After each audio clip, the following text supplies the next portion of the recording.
मेरे ससुर रोज मेरे पति से मेरी शिकायतें किया करते थे। कभी कहते कि बहू तो पूरा दिन मोबाइल में लगी रहती है, तो कभी कहते कि यह अपने खाने पीने का बिल्कुल ध्यान नहीं रखती। कभी आरोप लगाते कि आज बहू ने चाय नहीं दी, तो कभी कहते कि आज खाने में नमक ज्यादा कर दिया। असल में ये सब बिल्कुल झूठ था। मैं तो उनके हर छोटे बड़े काम का ख्याल रखती थी। फिर भी न जाने क्यों वो हमेशा मेरे खिलाफ बातें मेरे पति से करते। उनकी बातों पर यकीन करके मेरे पति मुझसे नाराज हो जाते। कई बार तो मुझसे बात करना भी बंद कर देते और गुस्से में मुझ पर हाथ उठाने तक की नौबत आ जाती। मगर अजीब बात ये थी कि जब मेरे पति मुझे मारने की कोशिश करते, तो वही ससुर बीच में आकर कहते, इस पर हाथ मत उठाओ, यह मेरी बेटी जैसी है। उनका ये दोहरा व्यवहार मुझे समझ ही नहीं आता था। एक दिन जब मैं स्कूल से बच्चों को लेने जा रही थी, तो ससुर ने कहा कि आज बच्चों को होटल ले जाना। मैं होटल पहुंची तो वहां एक अनजान आदमी मुझे छूने की कोशिश करने लगा। मैं बुरी तरह घबरा गई और तुरंत घर लौट आई। घर आते ही मैंने देखा कि मेरे पति के हाथ में कुछ था। अब मैं अपना परिचय देती हूँ। मेरा नाम शीतल है, मेरी उम्र 24 साल है। मैं अपने माता पिता की इकलौती संतान हूँ।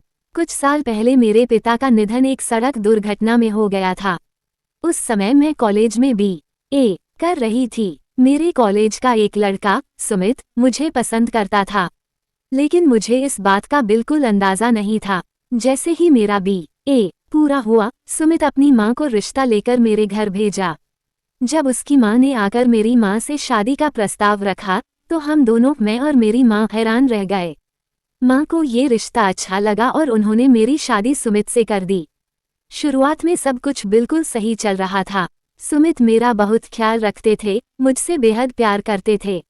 लेकिन धीरे धीरे उनका रवैया बदलने लगा। वे अक्सर मेरे ससुर की बातों में आकर मुझसे नाराज हो जाते। मेरी सासू माँ बहुत ही अच्छी इंसान थीं। वो हमेशा मेरा पक्ष लेती और हर बार सुमित के गुस्से से मुझे बचा लेती। समय बीतता गया और मैं 2 बच्चों की माँ बन गई, लेकिन हालात वही रहे। आज भी रोज की तरह जब मेरे पति घर लौटे, तो ससुर ने मेरी शिकायतें करनी शुरू कर दी। उनकी बातें सुनकर सुमित को बहुत गुस्सा आ गया और उन्होंने मुझे मारना शुरू कर दिया। मगर हर बार की तरह इस बार भी मेरी सास ने बीच में आकर मुझे बचा लिया। मेरे पति सुमित पर जब ससुर ने फिर से मेरी शिकायत की, तो उन्होंने गुस्से में मुझे मारना चाहा। उसी समय ससुर बीच में आ गए और सुमित से बोले, तुम बहू पर हाथ क्यों उठा रहे हो? यह मेरी बेटी जैसी है, और फिर इसने कोई बड़ी गलती भी नहीं की है, बस चाय में चीनी थोड़ी ज्यादा डाल दी थी। सुमित ने गुस्से में कहा, पिताजी, अगर आपको कुछ हो जाता तो आज मैं इसे बिल्कुल भी नहीं छोड़ता। ये कहकर सुमित गुस्से में कमरे में चले गए। मैं भी उनके पीछे पीछे खाना लेकर कमरे में पहुंची और धीरे से कहा, आप खाना खा लीजिए। आप मुझसे नाराज हैं तो ठीक है, लेकिन खाने से कैसी नाराजगी? कृपया खाना खा लीजिए, मैं आपसे माफी मांगती हूँ। सुमित ने मेरी ओर देखते हुए कहा, ठीक है, इस बार तुम्हें माफ कर रहा हूँ, लेकिन आगे से अगर पिताजी की कोई शिकायत मिली तो मुझसे बुरा कोई नहीं होगा। इसके बाद हम दोनों ने साथ में खाना खाया। जब उनका गुस्सा थोड़ा ठंडा हुआ, तो मैंने धीरे से कहा, आपको तो पता है कि मैं हर काम बहुत ध्यान से करती हूँ। मैंने जानबूझकर कभी कोई गलती नहीं की। मुझे तो ये भी समझ नहीं आता कि पिताजी की चाय में चीनी ज्यादा किसने डाल दी। मेरे पति सुमित ने मुझसे कहा, ठीक है, आगे से तुम और ध्यान रखना। उस दिन मेरी सास अपनी माँ से मिलने गई हुई थी, इसलिए घर की सारी जिम्मेदारी मेरे ही कंधों पर थी। मैं हर काम बहुत ध्यान से करती थी, लेकिन न जाने क्यों हर बार मुझसे कोई न कोई गलती हो ही जाती थी।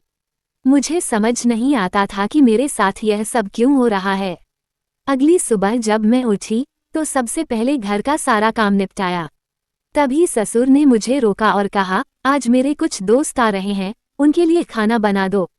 मैंने सोचा अगर मैंने मना किया तो वह फिर से मेरी शिकायत सुमित से करेंगे, इसलिए मैंने जल्दी जल्दी खाना बनाने की शुरुआत कर दी और मन में ठान लिया कि सबको खिलाकर मैं बच्चों को स्कूल से ले आऊंगी। लेकिन खाना बनाने और मेहमानों को खिलाने में इतना समय लग गया कि जब तक मैं फ्री हुई तब तक शाम के 4 बज चुके थे। मुझे बहुत घबराहट हुई कि बच्चे अब तक स्कूल में अकेले मेरा इंतजार कर रहे होंगे। मैं तुरंत बच्चों को लेने घर से निकली। तभी मैंने देखा कि बाहर से बच्चे सुमित के साथ आ रहे थे। ये देखकर मैंने सुकून की सांस ली। लेकिन जैसे ही सुमित घर में दाखिल हुए, वह मुझ पर बुरी तरह बरस पड़े। गुस्से से बोले, तुम कितनी लापरवाह हो गई हो। बच्चों को लाना कैसे भूल सकती हो। तुम्हें बच्चों की जरा भी परवाह है या नहीं। सुमित मुझे मारने ही वाले थे कि तभी पिताजी बोल पड़े, बेटा कम से कम बहू की बात तो सुन लो कि वह क्या कहना चाह रही है। बच्चों को लेने तो ये जा ही रही थी, लेकिन मैंने ही इसे रोक लिया था। मेरे कुछ दोस्त आ रहे थे, इसलिए मैंने ही इसे खाना बनाने को कहा था। ये सुनकर सुमित बोले, ठीक है पिताजी, लेकिन यह मुझे कॉल करके बता तो सकती थी ना। मैं खुद बच्चों को ले आता। लेकिन इसे तो बच्चों की बिल्कुल भी परवाह नहीं है। अगर स्कूल से मेरे पास कॉल नहीं आती तो बच्चे वहीं बैठे रहते और रोते रहते। मैंने सुमित से माफी मांगी और कहा, आगे से मुझसे कोई गलती नहीं होगी। सुमित गुस्से में कमरे में चले गए। रात को जब हम सो रहे थे, अचानक मेरे फोन पर एक कॉल आई। स्क्रीन पर एक अनजान नंबर दिखा। मैं घबरा गई और फोन बंद करके सो गई। सुबह सुमित ने मुझसे पूछा, रात को तुम्हारे नंबर पर किसका कॉल आ रहा था। मैंने झूठ बोलते हुए कहा, माँ जी की कॉल थी। उन्होंने बस ऐसे ही बता दिया कि वह कुछ दिनों बाद आएंगी। सुमित ने कुछ और नहीं पूछा। लेकिन अब रोज रात को मेरे नंबर पर अनजान कॉल आने लगे। मैं हर बार फोन बंद कर देती। धीरे धीरे सिर्फ कॉल ही नहीं, बल्कि मैसेज भी आने शुरू हो गए। और सुमित रोज मुझसे पूछते, किसका कॉल और मैसेज है। मैं हर बार कोई ना कोई बहाना बना देती थी। मैं इन सब चीजों से बहुत परेशान हो गई थी। आखिरकार मैंने अपना मोबाइल अपने कजिन को दिया और उससे कहा, देखो जरा, इस पर बार बार अनजान नंबर से कॉल आ रहे हैं।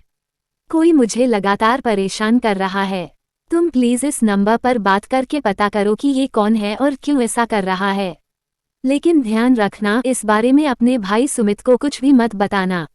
कजिन ने मुझे आश्वासन दिया, ठीक है, आप फिक्र मत करो, मैं देख लूंगा। एक तरफ मैं इन फोन कॉल्स से परेशान थी, तो दूसरी तरफ मेरी जेठानी की बेटी भी उन दिनों हमारे घर आई हुई थी।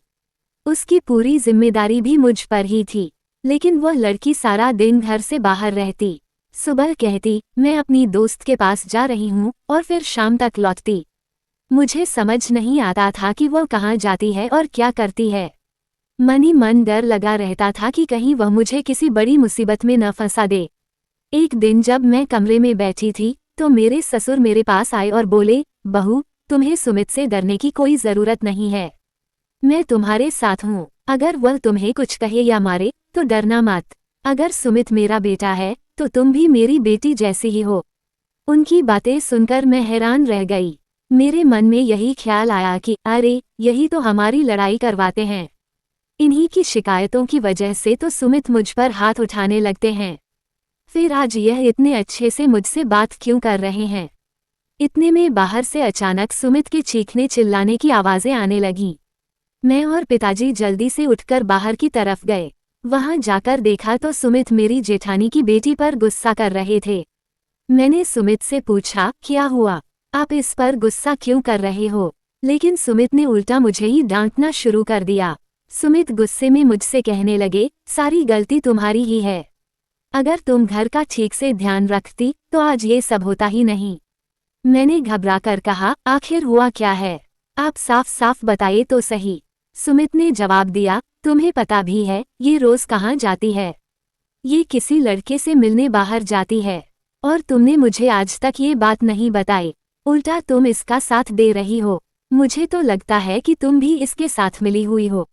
ये सुनते ही पिताजी की तबीयत अचानक बिगड़ गई। हम सब घबरा गए और तुरंत उन्हें अस्पताल ले गए। कुछ दिनों बाद मेरा कजिन मेरा फोन मुझे वापस कर गया और बोला, अब कॉल नहीं आएंगे, आप निश्चिंत रहो। मैंने फिर से अपना फोन वापस ले लिया। शुरू में तो कुछ दिन सब ठीक रहा, न कोई कॉल न मैसेज। लेकिन कुछ ही दिनों बाद फिर से वही अनजान कॉल और मैसेज आने लगे। मैं बहुत परेशान हो गई। आखिरकार मैंने सोचा कि एक बार इस शख्स से बात करके देखती हूँ कि वह कौन है और मुझसे चाहता क्या है।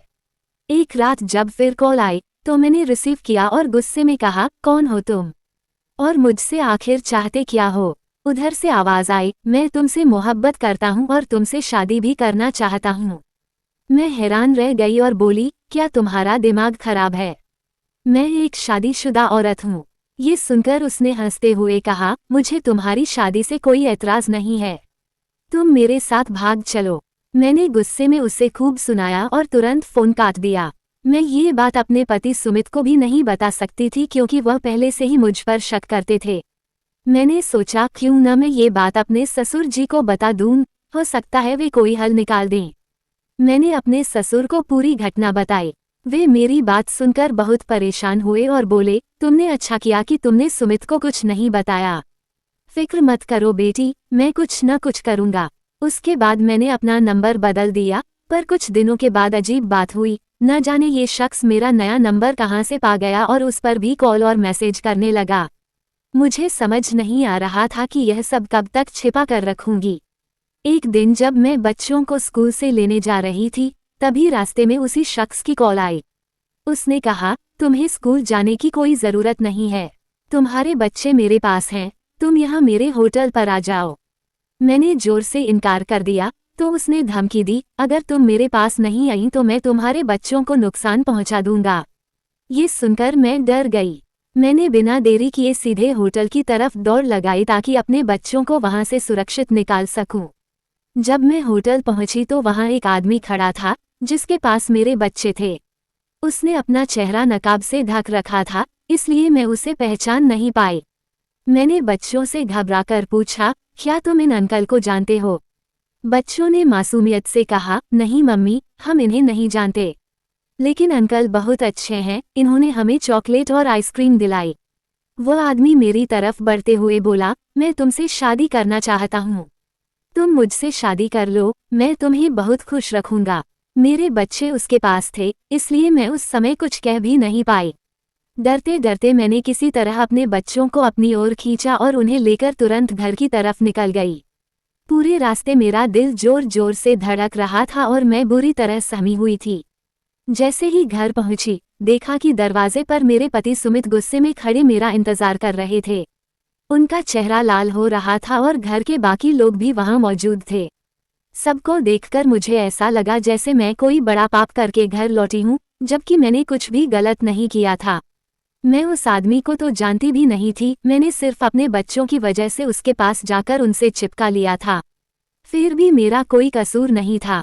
मैंने अपनी सासू माँ की ओर देखा, उन्होंने मेरी तरफ देखते ही निगाहें नीचे कर ली, ऐसा लगा जैसे सबको सब कुछ पहले से ही पता है।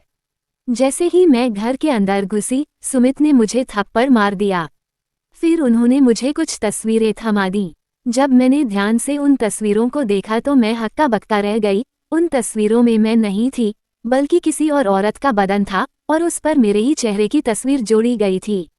मुझे समझ ही नहीं आ रहा था किस तरह किसी ने मेरा चेहरा किसी और के बदन पर फोटोशॉप कर दिया था। सुमित चिल्लाए, अब तुमने हद ही पार कर दी, आज तुम बच्चों को भी उसे मिलने ले गई। मैंने कहा, सुमित, जैसा आप सोच रहे हैं वैसा कुछ भी नहीं है। एक बार पिताजी से पूछ लीजिए, वह सब कुछ जानते हैं। पिताजी ने कड़वाहट भरे स्वर में कहा, सुमित, मैं तो तुमसे पहले ही कहता था कि यह औरत ठीक नहीं है, लेकिन तुमने हमारी एक न सुनी और इसके साथ शादी कर ली। अब तुम देख रहे हो ना, यह क्या अराजक हालात लेकर आई है। पिताजी की यह बात सुनते ही मैं हक्का बक्का रह गई। मैं खामोश खड़ी उनके चेहरे को देखती रही और सोचती रही, पिताजी ऐसा क्यों कह रहे हैं, वो तो सब कुछ जानते हैं। सुमित ने मेरा हाथ पकड़कर मुझे घर से निकाल दिया। मैं अपने दोनों बच्चों को लेकर अपनी माँ के घर चली गई और उन्हें सारी बात बताई। मेरी माँ ये सदमा बर्दाश्त नहीं कर सकी और अचानक ही उनका देहांत हो गया। अब मेरी जिंदगी में केवल मेरी माँ ही बची थी, वह भी मुझे छोड़ गईं। मैं अकेली अपने बच्चों के साथ अपने घर में रह गई थी। सुमित ने मुझे छोड़ दिया था। उसे मुझ पर इतना शक था कि यह तक नहीं पता था कि बच्चे उसके हैं या नहीं। मेरी हालत इतनी खराब हो गई थी कि मेरे पास अपने बच्चों को खिलाने के लिए कुछ भी नहीं बचा था। मजबूरन मुझे नौकरी करनी पड़ी। नौकरी करके मैं अपने और अपने बच्चों का पेट भरती थी। समय के साथ साथ मैं और मेरे बच्चे अकेले जीना सीख चुके थे। ये सब कुछ लगभग 8 महीने हो चुके थे। एक दिन घर के दरवाजे पर किसी ने कुंडी बजाई। जब मैं जाकर देखा तो मेरी सास थी। उन्होंने मुझसे पूछा, बेटी कैसी हो, बच्चे कहाँ हैं, वे कैसे हैं? मैं थोड़ी कड़वाहट में बोली, आप यहाँ क्यों आई हैं? अब आप मुझसे क्या चाहती हैं? आप मेरे बच्चों को अपना खून मानने से भी इनकार कर चुकी हैं। सास ने धीरे से कहा, बस करो बेटी, हमने जो तुम पर झूठा इल्जाम लगाया था, शायद उसकी ही सजा हमें मिल रही है। मैं यहाँ तुम्हें लेने आई हूँ, तुम मेरे साथ चलो। सुमित तुमसे आखिरी बार मिलना चाहता है। मैंने हैरानी से पूछा, सुमित कहाँ है? सास ने बताया, सुमित अस्पताल में है और उसकी हालत बहुत ज्यादा खराब है। वो तुमसे और अपने बच्चों से मिलना चाहता है। ये सुनते ही मैं तुरंत अपने बच्चों को लेकर अस्पताल पहुंच गई। सुमित ने मुझे देखते ही मुझसे माफी मांगी, बच्चों के सर पर हाथ रखा और इस दुनिया से चले गए। मेरे सर पर तो जैसे आसमान ही टूट पड़ा हो। मैं जोर जोर से रोने लगी। मेरी सास ने मुझे गले लगाकर दिलासा दिया और समझाया कि यह सब कुछ तुम्हारे ससुर का किया धरा था। उन्होंने बताया कि सुमित को उन्होंने किसी और से गोद लिया था। सुमित के असली माता पिता बहुत अमीर थे और उनके नाम बहुत सारी प्रॉपर्टी थी, इसलिए वे चाहते थे कि सुमित कभी शादी न करे। लेकिन सुमित ने मुझे पसंद कर लिया और शादी की जिद करने लगा। लाख मना करने के बावजूद भी सुमित ने मुझसे शादी कर ली। इसी कारण तुम्हारे ससुर ने ये सब खेल खेला ताकि सुमित और तुम्हारी बीच लड़ाई हो, वो तुम्हें छोड़ दे और सारी प्रॉपर्टी उनके नाम हो जाए। उन्होंने ये भी बताया कि सुमित के असली माता पिता ने सुमित की सारी प्रॉपर्टी उसके बच्चों के नाम कर दी। वही आदमी जिसने मुझे होटल में बुलाया था और वही झूठी तस्वीरें बनवाई थीं, सब तुम्हारे ससुर ने ही पैसे देकर करवाई थीं। जब सुमित को इस सब बारे में पता चला तो वह मुझे लेने ही जा रहा था, लेकिन रास्ते में उसका एक्सीडेंट हो गया और वह अस्पताल में पहुंच गया। अब तुम्हारे ससुर भी चल फिर नहीं सकते, उन्हें उनके किए की सजा मिल चुकी है। उसके बाद सबने मुझसे हाथ जोड़कर माफी मांगी और मैं अपने ससुराल वापस चली गई। सुमित की मौत के बाद मैंने दूसरी शादी नहीं की। मैं अपने बच्चों के साथ अपनी नई जिंदगी की शुरुआत करने लगी। सुमित को और बाकी सब लोगों को मैंने माफ कर दिया था। दोस्तों, आशा करती हूँ कि आपको हमारी कहानी पसंद आई होगी। अगर कहानी पसंद आई हो तो वीडियो को लाइक ज़रूर करें। अगर आप हमारे चैनल पर नए हैं तो चैनल को सब्सक्राइब करें और नोटिफिकेशन बेल को दबाएं ताकि अगली अपडेट सबसे पहले आपको मिले।